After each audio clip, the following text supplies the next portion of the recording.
Alors quand on lance un projet ou quand on est entrepreneur tout simplement, il faut savoir qu'on a deux types de tâches qui peuvent nous aider justement, qui nous aident justement à atteindre nos objectifs. Et c'est extrêmement important d'être conscient de ces deux types de tâches, c'est ce dont on va parler aujourd'hui.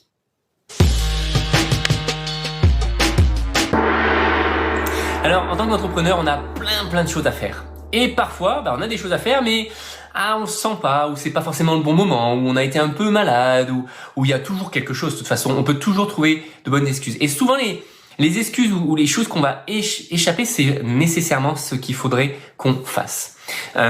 Typiquement, shooter une vidéo, shooter un épisode, c'est quelque chose qui est inconfortable parce qu'à chaque fois, on s'expose, à chaque fois, il faut bien structurer sa pensée, se dire tiens, comment est-ce qu'on va apparaître auprès des autres, comment les autres vont nous juger, etc. Et il faut juste passer au-delà de tout ça et juste shooter ce que l'on a à dire ou ce que l'on a à faire. Et c'est là où c'est vraiment important de distinguer les deux types de tâches qui vont être nécessaires pour un projet. Un projet, généralement, on va avoir un début et une fin. Mais la fin, c'est quoi? C'est un certain objectif. Puis après, il va continuer, il va perdurer. Donc, on va avoir certaines tâches qui vont pouvoir être catégorisées comme des tâches quasiment à usage unique, à exécution unique, qui auront un début, qui auront une fin, et après, ça sera terminé. Comme faire un site web ou configurer sa chaîne YouTube, etc. Une fois que c'est fait, après, on peut y revenir, mais au moins, on a une première étape qui est finie.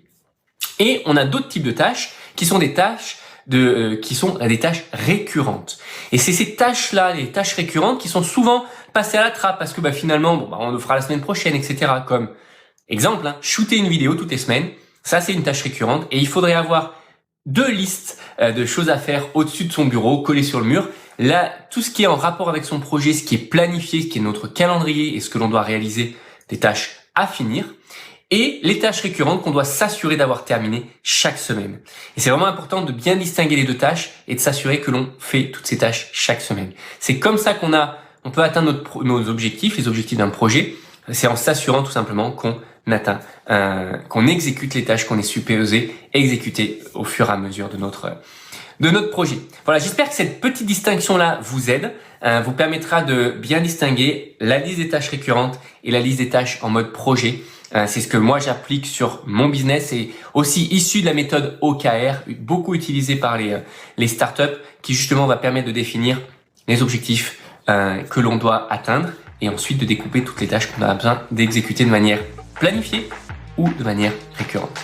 Allez, je vous souhaite une très bonne journée et je vous dis à très vite pour un prochain épisode. À bientôt.